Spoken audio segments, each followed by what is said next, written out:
오늘 우리에게 주신 하나님의 말씀은 에스겔 37장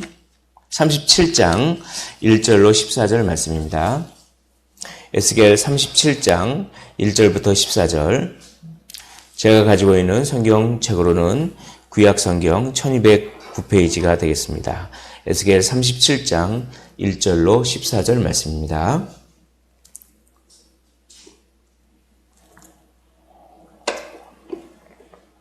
제가 봉독을 해드리고 14절을 함께 읽도록 하겠습니다. 여호와께서 권능으로 내게 임재하시고 그의 영으로 나를 데리고 가서 골짜기 가운데 두셨는데 거기 뼈가 가득하더라. 나를 그 뼈 사방으로 지나가게 하시기로 본즉 그 골짜기 지면에 뼈가 심이 많고 아주 말랐더라. 그가 내게 이르시되 인자야 이 뼈들이 능히 살 수 있겠느냐 하시기로 내가 대답하되 주 여호와여 주께서 아시나이다. 또 내게 이르시되 너는 이 모든 뼈에게 대언하여 이르기를 너희 마른 뼈들아 여호와의 말씀을 들을지어다. 주 여호와께서 이 뼈들에게 이같이 말씀하시기를 내가 생기를 너희에게 들어가게 하리니 너희가 살아나리라. 너희 위에 힘줄을 두고 살을 입히고 가죽으로 덮고 너희 속에 생기를 넣으리니 너희가 살아나리라. 또 내가 여호와인 줄을 너희가 알리라 하셨다 하라. 이에 내가 명령을 따라 대언하니 대언할 때에 소리가 나고 움직이며 이 뼈 저 뼈가 들어맞아 뼈들이 서로 연결되더라. 내가 또 보니 그 뼈에 힘줄이 생기고 살이 오르며 그 위에 가죽이 덮이나 그 속에는 생기는 없더라. 또 내게 이르시되 인자야 너는 생기를 향하여 대언하라. 생기에게 대언하여 이르기를 주 여호와께서 이같이 말씀하시기를 생기야 사방에서부터 와서 이 죽음을 당한 자에게 불어서 살아나게 하라 하셨다 하라. 이에 내가 그 명령대로 대언하였더니 생기가 그에게 들어가매 그들이 곧 살아나서 일어나 서는데 극히 큰 군대더라.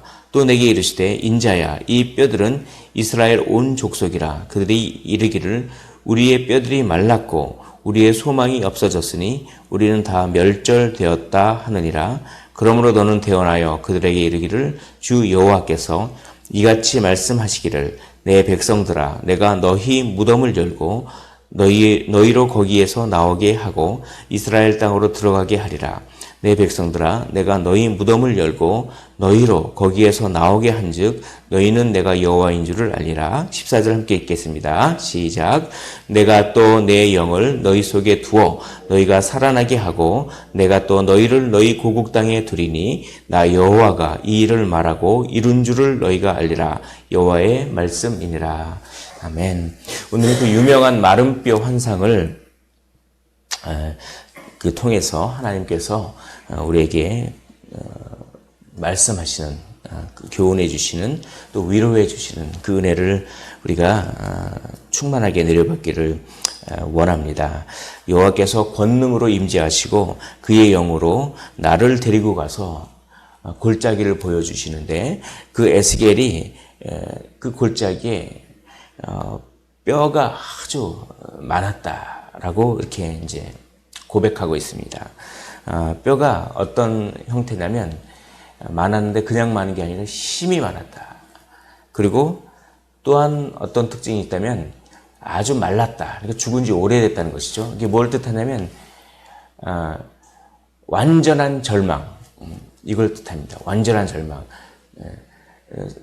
죽은 지 얼마 되지도 않은 게 아니라 완전히, 그러니까 그냥 아마 이 시체들이 쫙 그냥 골짜기에 널브러져 있었는데 그게 시간이 가니까 이게 살이 막 썩고 그래서 뼈만 남았는데 그것도 시간이 더 지나니까 뼈에 습기가 하나도 없는 그런 상태. 그래서 아주 많은 그 뼈들이 막 있는데 그 뼈들도 아마 이게 가지런히 된 게 아니라 이 뼈 저 뼈가 막 섞여 있는, 이 뼈 저 뼈가 섞여 있는, 그러니까 막 그런 형태인 거죠.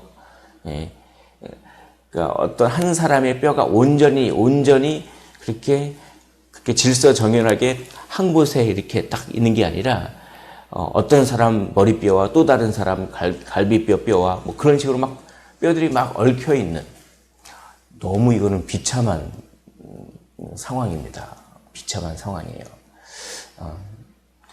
그 이스라엘이 바벨론으로 포로로 끌려갈 때, 포로로 끌려간 사람들도 있지만 중간에 죽임당한 사람도 많이 있었겠죠. 그 사람들이 제대로 장사를 지내지 않고 시체가 막 널브러져 있어서 일종의 공동묘지처럼, 그런데 그냥 거기서 막 엄청나게 죽은 시체들이, 우리 그 한국 전쟁에도 뭐 시체가 막 널브러져 있고 뭐 그런 거겠죠. 그렇게, 근데 시간이 오래 지났음에도 불구하고 그 시체를 제대로 거두지를 못하니까 그게 그대로 그냥 썩어서 뼈가 되고 막 그런, 그 완전한 절망, 그 절망 가운데 하나님께서 물어보십니다. 3절, 그가 내게 이르시기를 인자야 이 뼈들이 능히 살 수 있겠느냐. 하나님께서, 참 저는 이 구절을 보면서 그냥 하나님께서 이거 질문하지 않고 내가 너한테 명령을 준다. 이 뼈들에다 대고 살아나라. 그러면 살아날 것이다.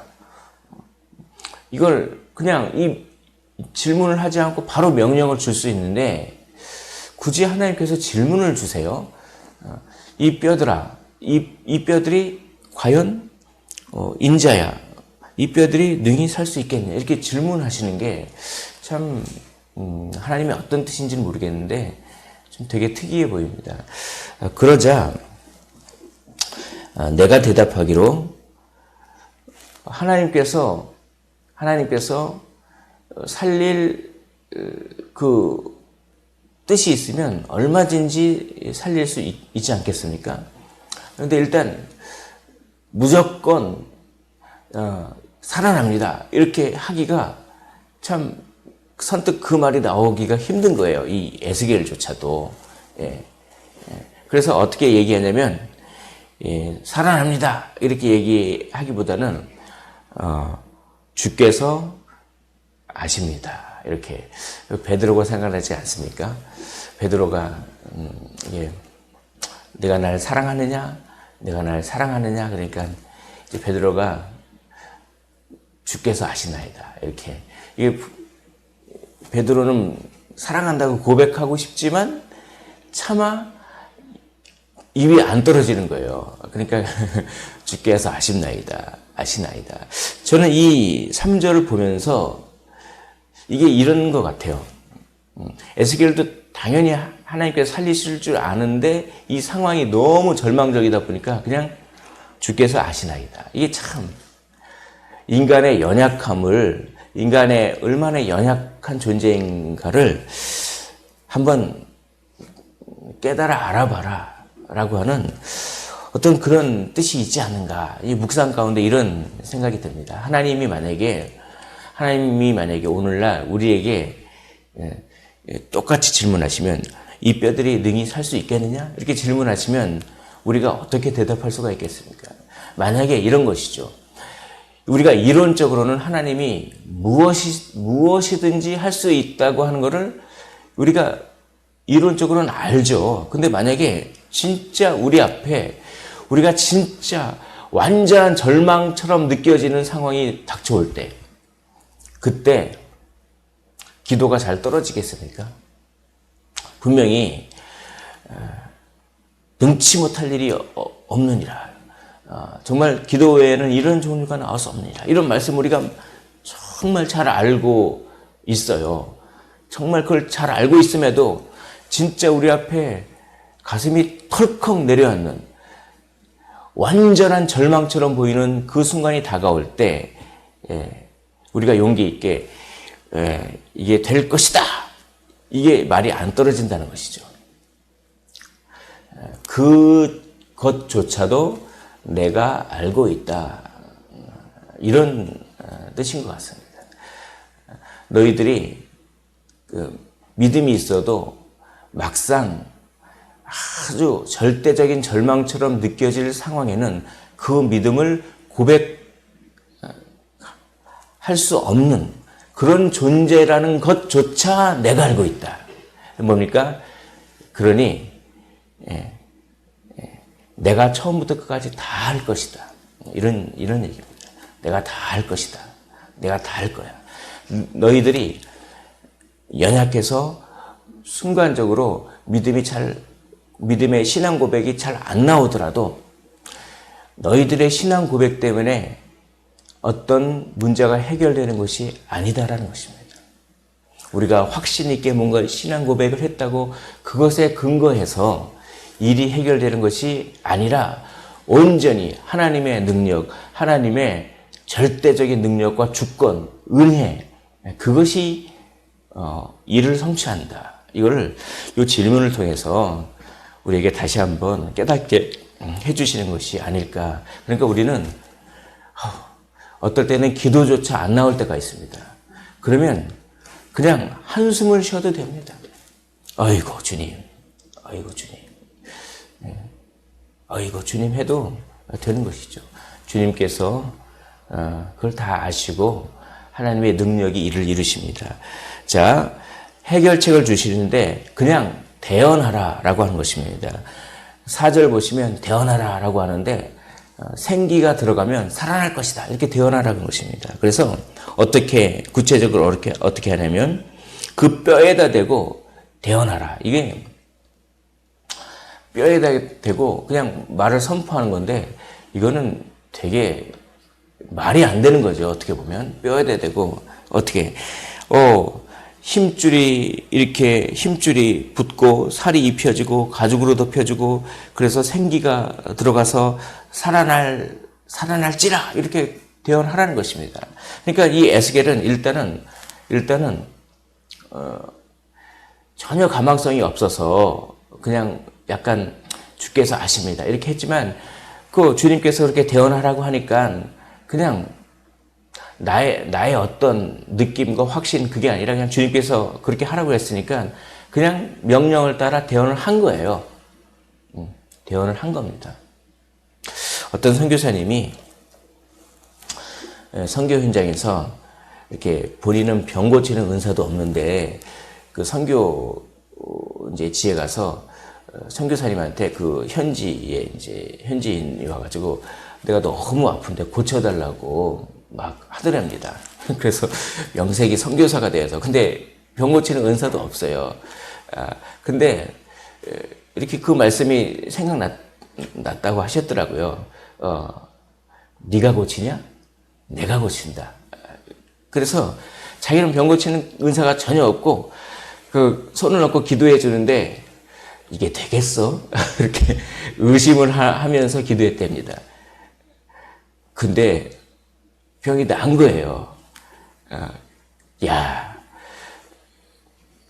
그러니까 내가 내 느낌으로 내가 확신이 있어서 내가 확신 있게 기도한다고 그것 때문에 나는 게 아니구나. 알파와 오메가 되신 주님께서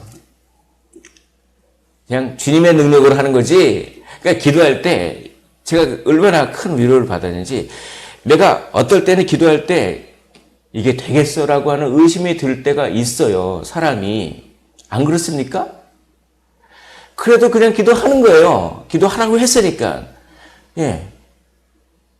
우리가 확신 있게 기도한다고 해서 일이 되고 우리가 확신이 없어서 그게 아니라 그냥 의심이 있으면 의심이 있는 대로 연약하면 연약한 대로 그냥 기도하는 거예요. 그러면 하나님이 이루시는 겁니다. 하나님이. 그래서 이 말이 안 되는데도 이 뼈에다가 그냥 명령을 하니까 이 뼈 저 뼈가 와서 막 다다다다닥 붙고 막 그런 거예요. 그게 뭡니까? 이 뼈 저 뼈가 왜 날라와서 저기 있는 뼈가 이쪽에 날라오고 저기 있는 뼈가 왜 이쪽에 날라옵니까?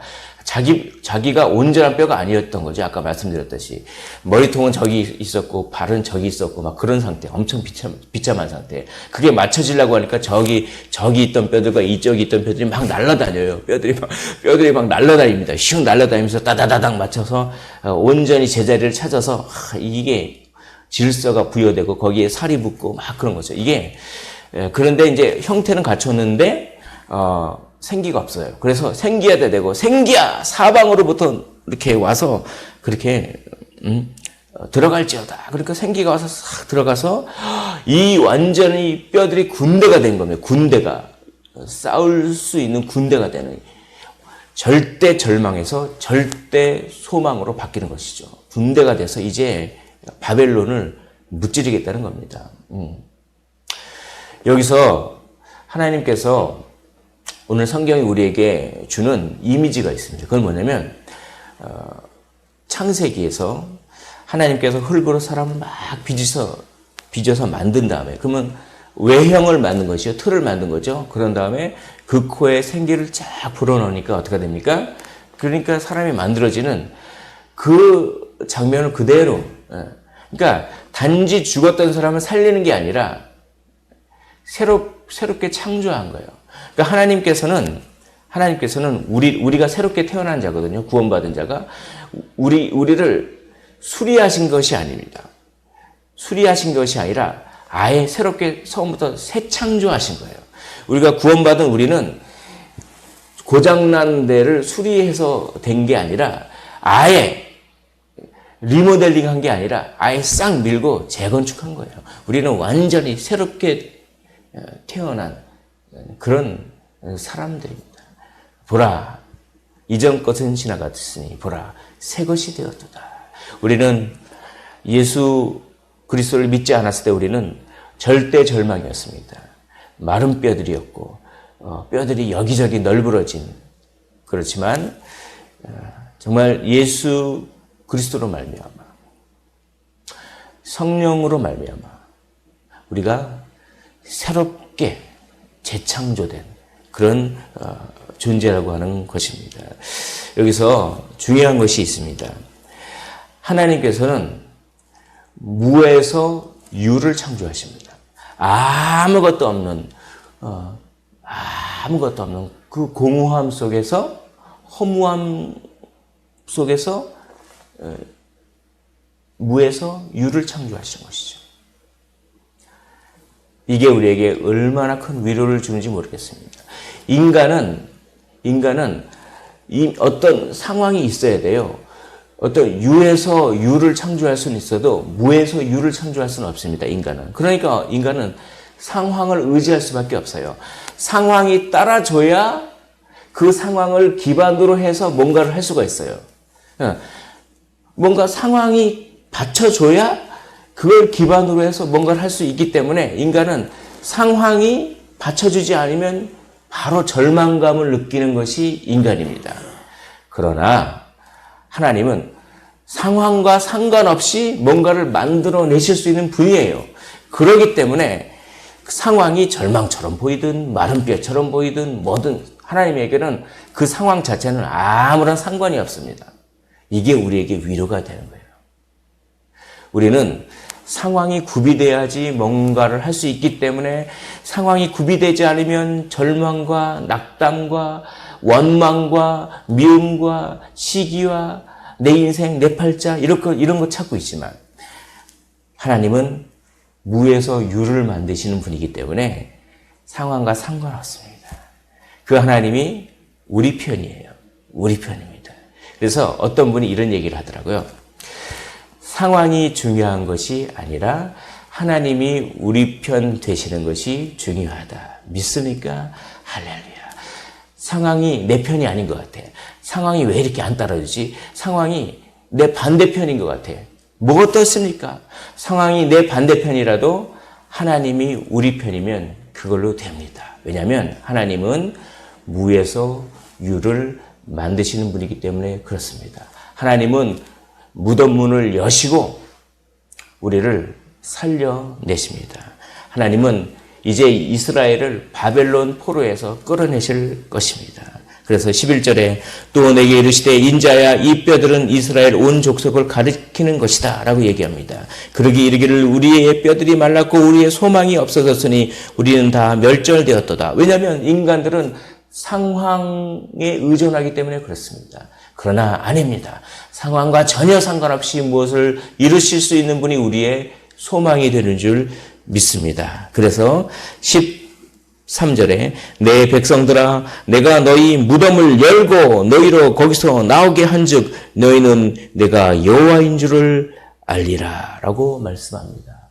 무덤 속에 있는 시체는 자기 스스로는 아무것도 할 수 없습니다. 무덤 밖에 있는 하나님께서 무덤 문을 여시고 그 시체를 그렇게 살려서 거기서 나오게 해야 하는 것이죠. 처음부터 끝까지 하나님이 다 하시는 것입니다. 그러므로 어떡합니까? 우리의 기도가 좀 불완전해도 됩니다. 우리가 기도하면서 순간순간 의심이 돼도 됩니다. 우리의 어떠함 때문이 아니라 무에서 유를 만드실 수 있는 분의 능력이 모든 것을 하기 때문에 그렇습니다. 그러므로 단지 그 주님을 바라보십시오. 의심이 섞여 있어도 좋습니다. 단지 그분을 바라보시고 그분을 의지하셔서 이렇게 외치는 것입니다. 말도 안 되는 것을 외치는 것입니다. 저 뼈들에 대고 살아나라 라고 하듯이 나의 문제들과 내가 기도하고 있는 중보 기도의 대상자들과 그들이 전혀 바뀔 것 같지 않지만 그래도 기도하는 것이죠. 일어나라. 생기야 들어가라. 저 뼈들아 살아나라 라고 외치면 내 기도의 어떠함이 아니라 하나님의 어떠함이 하나님의 주권 아래서 모든 것을 이루어 주실 줄을 믿습니다.